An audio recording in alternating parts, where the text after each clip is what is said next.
नेताजी नमस्कार में आपका स्वागत है। मैं हूं मोहित राजदुबे। आज अपने इस खास कार्यक्रम में आपको एक ऐसे मुद्दे के बारे में बताएंगे और समझाएंगे जिसको लेकर संसद से लेकर सड़क तक, सड़क का मतलब बिहार की राजनीति में एक बड़ा मुद्दा बना हुआ है। संसद से लेकर सड़क तक सियासी संग्राम छिड़ा हुआ है। जी हाँ, आरक्षण का मुद्दा छाया हुआ है संसद के भीतर, संसद के बाहर और पटना के अंदर। और पटना के अंदर ही नहीं बल्कि पूरे बिहार में आरक्षण को लेकर एक नई राजनीति शुरू हो गई है। दरअसल आज संसद भवन के अंदर आरजेडी सांसदों ने प्रदर्शन किया और मांग की कि बिहार में आरक्षण को 65% किया जाए, 65% किया जाए और इसे 9वीं अनुसूची में शामिल किया जाए। इसका मतलब आप समझ लीजिए कि बिहार में आने वाले वक्त में विधानसभा चुनाव है और आरक्षण के इर्द गिर्द ही वहाँ की चुनावी राजनीति आपको दिखाई देगी। जिस तरीके से आरजेडी ने आरक्षण को लेकर प्रदर्शन करना शुरू कर दिया है,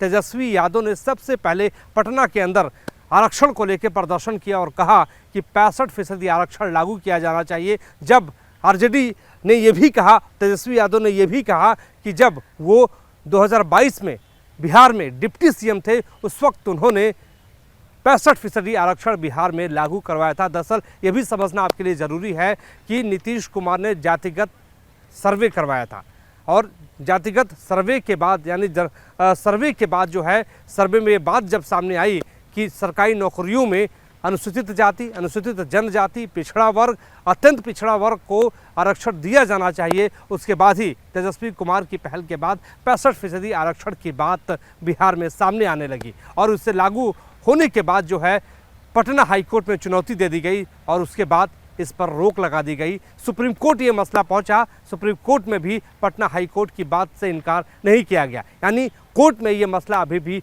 फंसा हुआ है। लेकिन संसद भवन के भीतर हम आपको बता दें, मीसा भारती, संजय यादव के साथ साथ तमाम जो आरजेडी के राज्यसभा लोकसभा सांसद से हाथों में बैनर पोस्टर, हाथों में play card, green tea shirt पहनकर प्रदर्शन कर रहे थे। और उस प्रदर्शन करने के दौरान उन्होंने सीधे तौर पर जो प्ले कार्ड लेकर वो खड़े थे, उसमें लिखा हुआ था कि 9वीं अनुसूची में 65% आरक्षण को शामिल किया जाए।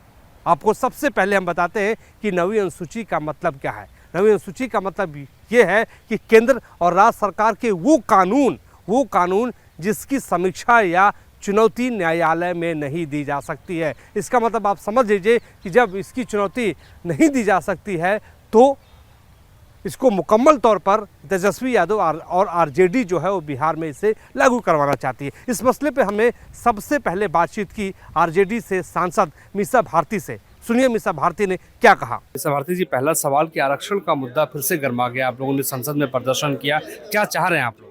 देखिए, थोड़ा विस्तार से इस मुद्दे पे मैं बताऊं तो जब महागठबंधन की सरकार थी और नीतीश कुमार जी बिहार के मुख्यमंत्री हमारे साथ थे, हम लोगों ने जातीय जनगणना कराई। जातीय जनगणना कराने पे जो हमें लगा, उसके अनुपात में हम लोगों ने 65% आरक्षण बढ़ाया। लेकिन राष्ट्रीय जनता दल की सोच ये थी कि कहीं इसके साथ कोई छेड़छाड़ ना हो, कोई टेम्पर ना करे, तो हम चाहते थे कि इसको 9वीं अनुसूची में शामिल कराया जाए। और मुझे लगता है कि उस समय नीतीश कुमार जी बहुत ज़्यादा ये नहीं थे, हम लोग नहीं करा पाए और उसका नतीजा ये निकला कि जब ये बीजेपी के साथ सरकार में आए तो ये लोग कोर्ट चले गए। तो हम चाहते हैं कि उसको जैसे पहले था, उसको 9वीं अनुसूची में 65% आरक्षण, उसको 9वीं अनुसूची में शामिल किया जाए। इसके लिए आज हम लोगों ने आज भी किया और पहले भी हम लोगों ने धरना प्रदर्शन किया।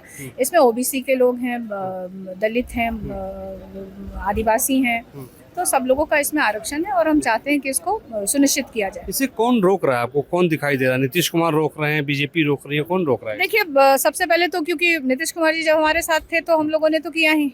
नीतीश कुमार जी पलटी मार के बीजेपी के साथ चले गए, तो हो सकता है बीजेपी के प्रेशर में आकर के और आज वो भी साथ दे रहे हैं। तो मेरे ख्याल से दोनों ही दोषी हैं, दोनों ही नहीं चाहते कि इसको किया जाए। बिहार में चुनाव है और चुनाव से पहले कुछ महीनों के बाद ही चुनाव है। चुनाव से पहले आरक्षण को लेके आप लोग प्रदर्शन कर रहे हैं, तेजस्वी ने भी प्रदर्शन पटना में किया था।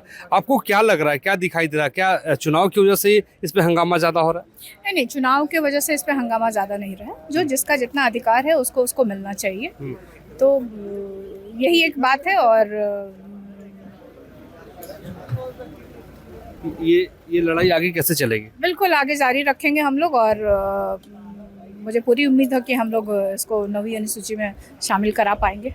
मीसा भारती के बाद हमने आरजेडी से ही राज्यसभा सांसद संजय यादव से बातचीत की। संजय यादव बिहार के माहिर राजनीतिक खिलाड़ी माने जाते हैं और उन्होंने जिस तरीके से आरक्षण के मुद्दे पर अपनी बात रखी, उनका सीधे तौर पे कहीं ना कहीं एक मैसेज था, एक बात थी कि लड़ाई अब रुकने वाली नहीं है। संसद से लेकर सड़क तक, सड़क का मतलब बिहार के पटना, पटना का मतलब ये है कि बिहार के भीतर चला जाएगा, हर बूथ पर, हर गांव में, हर द्वार पर आरक्षण की बात की जाएगी। लोगों को बताया जाएगा कि तेजस्वी यादव, आरजेडी और महागठबंधन 65% आरक्षण लागू करवाना चाहते हैं। सुनिए संजय यादव ने किस रूप में, किस तरीके से 65% आरक्षण वाली बात को दोहराई और लड़ाई किस रूप में, किस तरीके से बिहार में होगी, उसके बारे में बताया। आरक्षण को लेके पटना से लेके संसद तक संग्राम छिड़ा हुआ है। मैं इनसे समझना चाहता हूं, क्योंकि आज आपने प्रदर्शन किया है, प्रदर्शन के बाद अब क्या समझ रहे हैं, क्योंकि आरक्षण की सियासत गर्म होती जा रही है। देखिए, आरक्षण संविधान प्रदत्त अधिकार है गरीबों का, दलितों का, वंचितों का, पिछड़ों का, उत्पीड़ितों का। जब बिहार में 17 महीने के लिए तेजस्वी जी के नेतृत्व जो महागठबंधन की सरकार थी, उस वक्त देश में सर्वप्रथम जातिगत सर्वे बिहार में हुआ और उस जातिगत सर्वे की रिपोर्ट्स और फाइंडिंग्स के आधार पे बिहार में जो आरक्षण सीमा थी 49 पॉइंट समथिंग, उसको बढ़ा के 75% किया है, जिसमें 10% जो EWS का आरक्षण था उसको एज इट इज़ रख के पॉपुलेशन के प्रोपोर्शन में उसको रखा और बाकी उसको SC, ST, OBC और EBC का आरक्षण बढ़ा के 65% किया गया जी।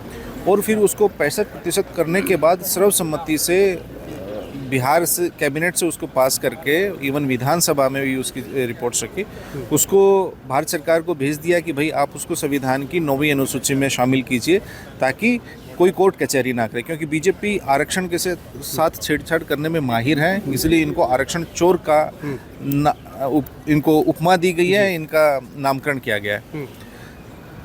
बीजेपी के ही लोग कोर्ट में चले गए, उसको फंसा दिया। 1.5 साल से यहाँ इनके पास पेंडिंग है, भारत सरकार के पास डबल इंजन पावर्ड सरकार है, बिहार में भी और केंद्र में भी। तो ये लोग क्यों नहीं कर रहे हैं भाई? अगर भारतीय जनता पार्टी और NDA, जिसमें नीतीश कुमार जी भी सम्मिलित हैं, अगर आप आरक्षण के समर्थक हैं, आप ही की सरकार ने किया जो हमने कराया, आपने भारत सरकार के पास भेजा और आप ही के दम पे भारत सरकार चल रही है, आपके 2 केंद्रीय मंत्री हैं इस भारत सरकार में, तो फिर क्यों भारत सरकार उसको 65% आरक्षण की सीमा को 9वीं अनुसूची में शामिल क्यों नहीं कर रही? तो ये चीज़ दिखाता है या तो भारतीय जनता पार्टी और NDA के लोग आरक्षण के विरोधी हैं, दलित, पिछड़ा, आदिवासी विरोधी हैं, इसलिए आप उसको नहीं मांग रहे। आप सीधा कहिए ना, अगर आपके अंदर हैसियत है, अगर आपके अंदर ये जज्बा है, आप सीधा कहिए कि राष्ट्रीय जनता दल की और महागठबंधन की यह मांग गलत है, यह नहीं हो सकती।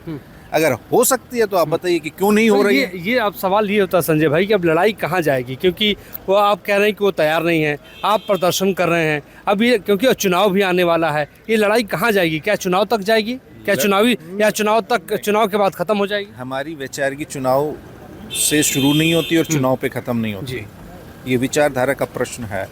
ये लड़ाई खेत खलिहान से लेके सड़क से लेके संसद तक है। संसद में हम कर रहे हैं, सड़क पे भी अभी 9 मार्च को धरना प्रदर्शन किया। हम इसको गांव, चौक, चौराहे, मोहल्ला, टोला में लेके जाएंगे और लोगों को बता रहे हैं हम कि जो तेजस्वी यादव जी ने 3.5 लाख नौकरियां प्रक्रियाधीन की, उन 3.5 लाख नौकरियों पे जो अभी नियुक्तियां प्रारंभ हुई हैं, उसमें दलितों का, पिछड़ों का, अति पिछड़ों की 50,000 नौकरियां बीजेपी और नीतीश कुमार की पार्टी के लोग खा गए, इसलिए इनको आरक्षण चोर कहा गया है। 50,000 नौकरी दलितों की और अति पिछड़ों की क्यों खा गए?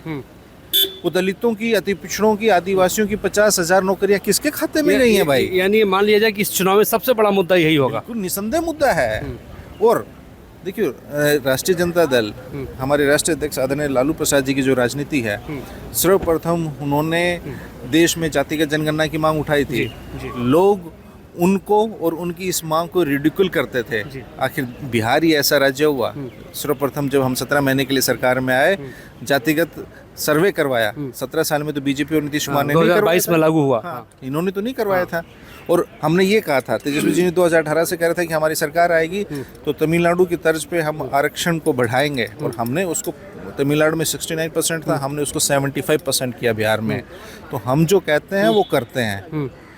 व्हाट वी से वी डिलीवर ऑन इट। तो यही बात अब हम भारत सरकार को भी इतना बाध्य करेंगे और बिहार सरकार को भी बाध्य करेंगे कि जो 65% आरक्षण है इसको लागू करना होगा, और ये 65% नहीं कराएंगे बल्कि उसको आबादी के अनुपात में बढ़ाएंगे। इन दोनों नेताओं के बयानों के बाद हमने बात की थी संजय झा से, जो जेडीयू के राष्ट्रीय कार्यकारी अध्यक्ष हैं, सांसद हैं। उन्होंने सीधे तौर पर इससे इनकार तो नहीं किया कि इसे लागू किया जाए या न किया जाए। उनका ये कहना था कि जब नीतीश कुमार मुख्यमंत्री थे तभी तो इसे लागू किया गया था। सुनिए संजय झा ने किस तरीके से जेडीयू के जो कार्यकारी अध्यक्ष हैं, किस तरीके से उन्होंने राजद के नेताओं की बातों को काटा है। पहला सवाल कि आरक्षण की राजनीति बिहार में तो होती है, तेजस्वी यादव धरना दे रहे हैं, प्रदर्शन कर रहे हैं कि 65% आरक्षण को लेके किस तरीके से देख रहे हैं आप? देखिए, जब उनका सरकार था उनको परेशानी होती है जब उनके समय का बात करते हैं। आरक्षण न महिला को था, न दलित को था, न अति पिछड़ा को था। पंचायत में जी नहीं था। नीतीश कुमार जी 2005 में आए, 2006 में पहली बार दलित को आरक्षण पंचायत में मिला, अति पिछड़ा को आरक्षण पंचायत में मिला, और 50% महिलाओं का आरक्षण पंचायत में मिला। अब 4 या 5 चुनाव हो चुका है। उस आरक्षण का फायदा कितनी बड़ी संख्या में लोगों को मिला है वो नीतीश कुमार जी का देन है। और अभी भी जातीय गणना नीतीश कुमार जी करवाए। आप सबको पता है देश में पहले मुख्यमंत्री नेता हुए जो अपने स्टेट में जातीय गणना कराए। जातीय गणना को उन्होंने अनाउंस कर माने पब्लिक किया, और उस पर जो अफर्मेटिव एक्शन लेना था वो उन्होंने अफर्मेटिव एक्शन लिया, और 50% से 65% आरक्षण उन्होंने किया कैबिनेट में ले जाकर। उनका किया हुआ है, मुख्यमंत्री है, दूसरा कौन करेगा। लेकिन कुछ लोग कोर्ट गए, मैटर सब जुडिस है, एक बार फैसला आ जाए उसी का इंतजार हम लोग कर रहे हैं। लेकिन तेजस्वी एक बार फिर से कह रहे हैं नीतीश जी की कोई जरूरत नहीं है, और नीतीश जी जब मुख्यमंत्री थे तो डिप्टी सीएम बने थे। ऐसा है कि उनको नीतीश कुमार जी ने उनको निकाल दिया, छोड़ दिया ना भाई उनको।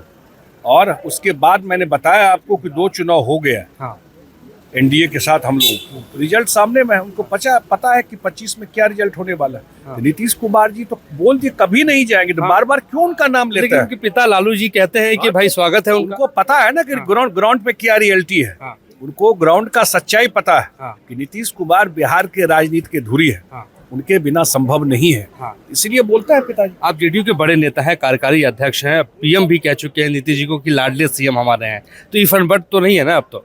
बार मुख्यमंत्री जी के नेतृत्व में हम लोग चुनाव लड़ने जा रहे हैं। इन नेताओं के बयानों प्रदर्शनों से कहीं न कहीं ये जाहिर हो रहा है कि विधानसभा चुनाव बिहार के अंदर है, और जब बिहार के अंदर विधानसभा चुनाव है तो वहाँ पर आरक्षण के इर्द गिर्द ही राजनीति आपको दिखाई देगी। दरअसल आपको याद करना होगा, जरा पीछे चलते हैं 2015 में जब विधानसभा चुनाव बिहार के अंदर था, और उस वक्त मोहन भागवत जो आरएसएस प्रमुख हैं उन्होंने आरक्षण की समीक्षा की बात कह दी थी, और उसके बाद लालू यादव ने इस बात को पकड़ ली, इस बात को लपक लिया। इस मुद्दे के सहारे पूरे बिहार में वो घूमते हुए नजर आए, और उसका फ़ायदा भी लालू यादव को हुआ। हालांकि उस वक्त लालू यादव के साथ जो नीतीश कुमार भी थे, कांग्रेस भी थी, इस वजह से भी फ़ायदा हुआ। लेकिन हाँ, आरक्षण का मुद्दा जिस तरीके से लालू यादव ने 2015 में उठाया था उससे उनको फ़ायदा तो हुआ। लेकिन आज के दौर में अगर हम बात करें 10 सालों के बाद, 2015 के बाद 2025 की बात अगर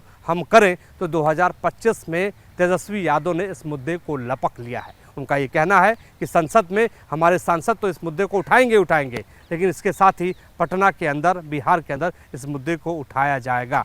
भारतीय जनता पार्टी के पास इसकी क्या काट होगी ये तो देखने वाली बात होगी। लेकिन हाँ, आरक्षण की कहीं ना कहीं जो आग है वो बिहार के भीतर एक नए तरीके से, एक नए सिरे पर दिखाई दे रही है, जिसकी काट भारतीय जनता पार्टी भी ढूंढ रही है। अब देखने वाली बात यही होगी कि आरक्षण की काट, जातिगत जिस तरीके से अनुसूचित जाति, अनुसूचित जनजाति, पिछड़ा वर्ग की काट, क्या भारतीय जनता पार्टी हिंदुत्व का कार्ड लेकर आती है या कुछ और लेकर आती है? ये सारे सवाल अभी बने हुए हैं। आज के लिए बस इतना ही। हमारे सहयोगी सुभाष चंद्र के साथ मुझे दीजिए इजाज़त।